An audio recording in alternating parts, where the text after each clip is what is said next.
Assalamualaikum warahmatullahi wabarakatuh. Perkenalkan, nama saya Azhara Sirena Jandri dari kelas 10 PCP. Dan pada kesempatan kali ini, saya akan membahas mengenai akhlak tercela, yaitu sikap licik, tamak, zalim, dan juga diskriminasi. Tanpa berlama-lama, marilah langsung kita mulai pada akhlak tercela yang pertama, yaitu licik. Nah, sikap licik ini adalah suatu sikap yang memang harus dihindari karena dapat membahayakan diri kita sendiri maupun orang lain. Mengapa demikian? Karena sesuai dengan nama akhlak ini, yaitu akhlak tercela, akhlak yang buruk, sehingga harus dihindari oleh kita dan juga bagi orang lain. Nah, sementara sikap licik ini sendiri memiliki arti banyak akal yang buruk, pandai menipu, curang, culas, dan juga licin. Dapat kita simpulkan ya bahwa licik ini adalah suatu sikap yang didominasi oleh keinginan untuk mencapai suatu tujuan, di mana proses untuk mencapainya ini melakukan segala cara yang tidak sah dan juga tidak lazim untuk dilakukan, sehingga dapat dibilang prosesnya ini di luar nalar. Karena ia ini menghalalkan segala cara demi mendapat tujuan yang ia miliki. Tentu saja dong, sikap ini berbahaya jika dimiliki. Nah, ciri-ciri orang yang memiliki sikap licik ini tentu kita dapat mengidentifikasinya dong. Yang pertama, mereka ini tidak akan bahagia ketika melihat orang lain bahagia, dan juga akan bahagia ketika melihat orang lain menderita. Jadi kayak kebalikannya gitu. Dan juga orang yang licik ini nih memiliki pikiran untuk mencelakai orang lain. Karena memang dalam proses ia mendapatkan tujuannya itu, ia bisa saja mencelakai orang lain supaya tujuannya ini tidak terhalang gitu oleh orang tersebut. Dan juga yang terakhir, orang licik itu biasanya ingin serba jalan pintas.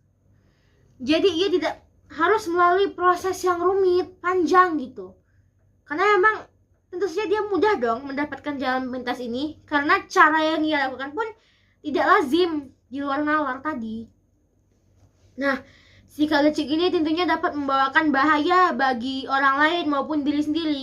Apa saja bahayanya bagi orang lain? Nah, dapat kita bagi menjadi 4. Yang pertama, orang licik itu akan menjadi serakah. Ia ingin semua hal yang ada di dunia ini menjadi milik dia. Karena memang tujuan dia itu sangat banyak. Nafsu orang yang licik itu nggak akan pernah habis gitu. Yang kedua, orang yang licik ini biasanya ingin menjadi nomor 1 tanpa mengetahui kemampuan yang ia miliki.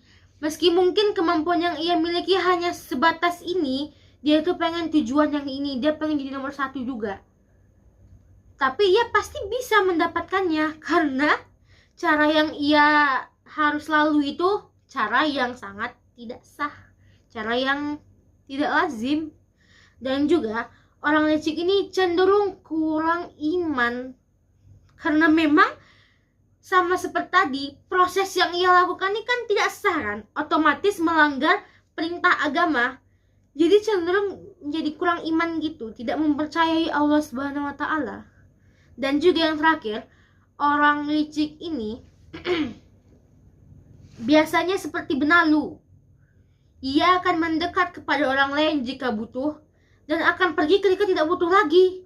Karena memang ia ini memiliki sikap yang licik. Ia tuh hanya melihat kemampuan seorang tuh ketika ia butuh saja. Jika ia tidak butuh, ia nggak mau lagi melihatnya. Nah, itu saja tadi bahaya bagi orang lain ya. Dan juga ada juga bahaya sikap licik ini bagi diri kita sendiri. Bagaimana itu? Orang yang licik ini memiliki hati yang selalu gelisah, selalu rumit hatinya, dikarenakan cara yang ia lalui itu kan cara yang tidak sah, di luar hukum, sehingga hidupnya selalu gelisah. Dan juga akibat hati dia yang gelisah ini, akibat cara dia yang sangat tidak sah ini, membuat adanya ancaman dan fitnah yang timbul dari masyarakat, sehingga para masyarakat pun akan memberikan ancaman bagi dia dan akan membuat hatinya ini lebih gelisah lagi. Dan juga yang paling parahnya, orang licik ini tidak diridhoi oleh Allah Subhanahu wa taala, sehingga tentu saja di hidupnya ini tidak ridho lagi dong. Ia hanya akan berusaha sendiri, menanggung semuanya sendiri tanpa adanya bantuan dari Allah ataupun orang lain, karena emang orang lain sudah tidak mempercayai ia lagi. Nah, kita masuk ke alat tercela yang kedua, yaitu tamak ini sama dengan serakah yang seperti kita sebutkan di licik tadi, yaitu sikap yang merasa kurang puas dengan apa yang ia miliki, sehingga ia menuntut lebih dari apa yang dia bisa. Sehingga hal ini tentunya menimbulkan dosa yang sangat besar, karena sama saja dengan mengkhianati takdir Allah kepadanya. Nah, ciri-ciri orang tamak ini dapat kita lihat dari pengertiannya saja, yaitu dia itu tidak pernah merasa bersyukur dan juga selalu merasa kurang atas apa yang ia miliki. Serta orang yang tamak ini tulul amal atau selalu berangan-angan dengan fantasi dia, sementara itu tidak pernah punya barang yang ia inginkan, yang ia angan-angankan. Dan juga orang yang tamak ini nih biasanya kikir, ia tuh pelit, nggak mau dia mengeluarkan harta ia sedikit pun. Dan juga jika ia diberikan sesuatu oleh orang dan bukan itu yang ia inginkan, maka ia akan merasa kurang puas. Tuh. Nah, biasanya tamak ini dapat hinggap di hati dikarenakan orang tersebut terlalu cinta dengan dunia dan juga tidak mengimani qada dan qadarnya Allah Subhanahu wa taala atas nasib dirinya. Jadi ia bekerja dengan sangat tekun sampai ia merasa kurang puas dengan yang ia lakukan. Nah, itu sama saja dengan tidak mengimani qada dan qadar Allah. Jadi sama saja itu mengkhianati takdir yang udah Allah persiapkan baginya. Tuh. Nah, tamak ini tentunya dilarang dan berbahaya itu bukanlah tanpa alasan. Karena memang jika seseorang itu memiliki sikap tamak, maka akan menimbulkan perasaan dengki, hasud, dan juga pertentangan di dalam dirinya. Serta orang yang tamak ini nih sama seperti licik, yaitu menghalalkan segala cara demi mendapat hal yang ia inginkan. Dan tentunya hal ini dapat menjauhkannya dari ridho Allah Subhanahu wa taala.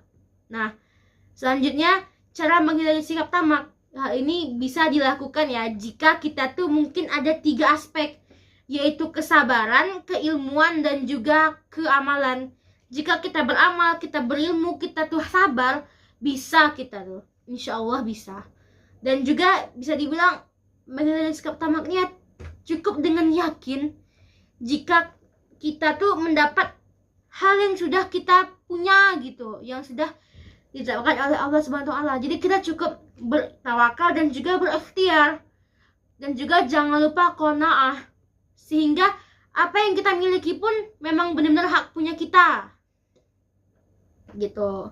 Nah, selanjutnya kita akan masuk ke akhlak tercela yang ketiga, yaitu sikap zolim. Zolim ini memiliki arti sikap aniaya. Jadi seperti kita tuh menganiaya orang lain, begitu.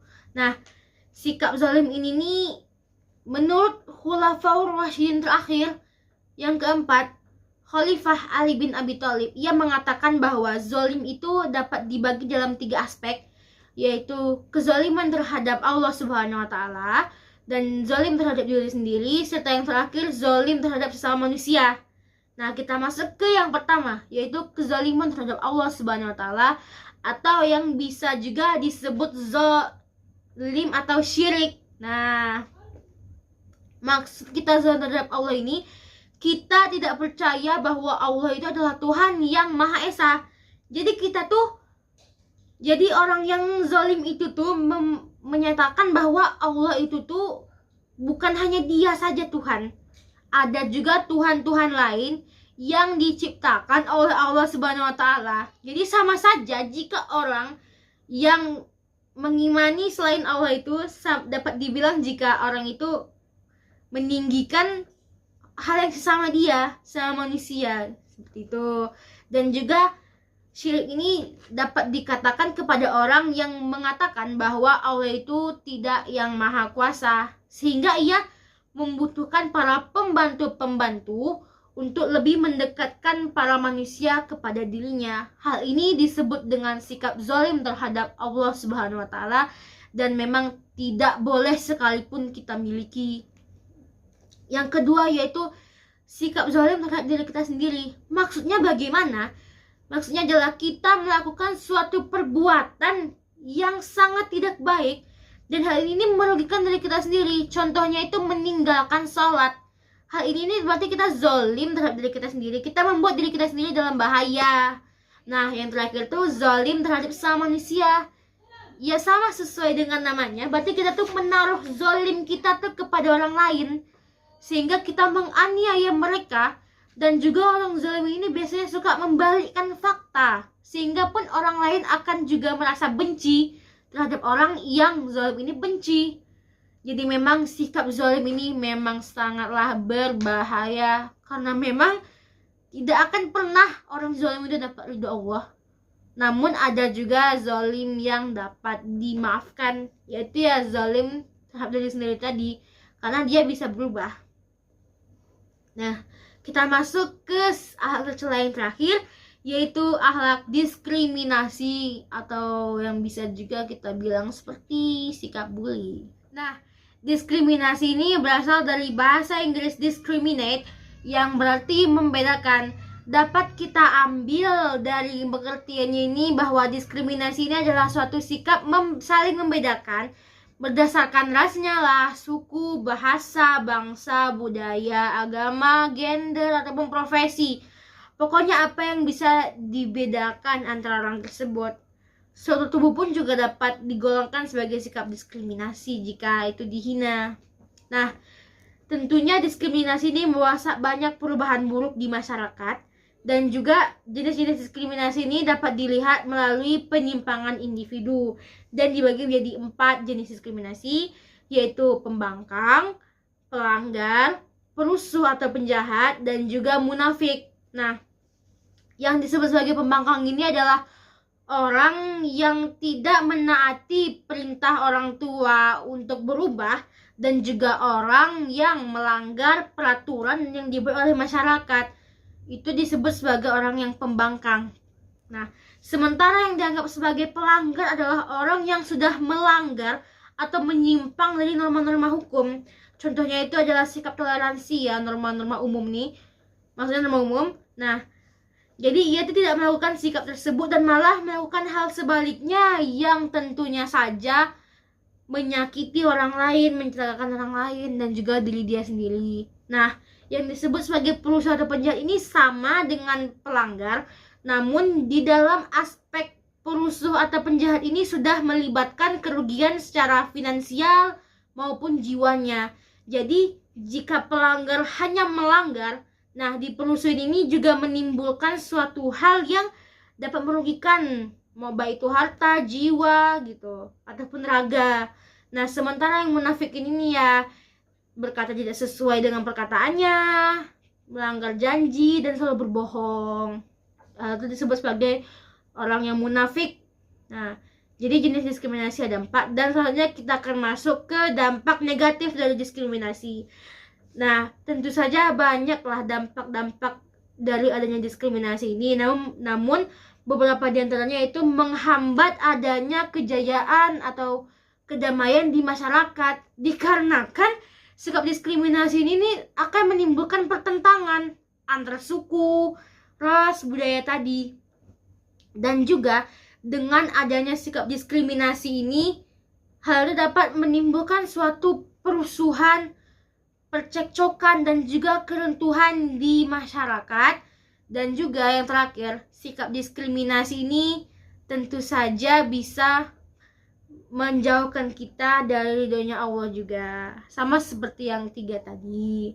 Nah, sikap diskriminasi ini dapat kita hindari jika kita menerapkan sikap musawah, yaitu sikap menganggap orang lain itu setara, tidak ada yang beda sama sekali.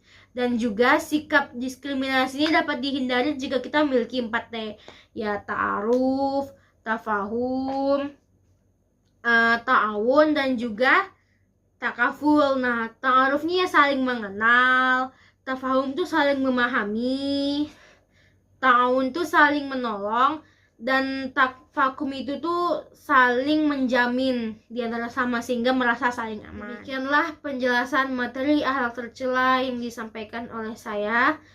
salah kata mohon dimaafkan. Saya akhiri dengan salam akhirul kalam.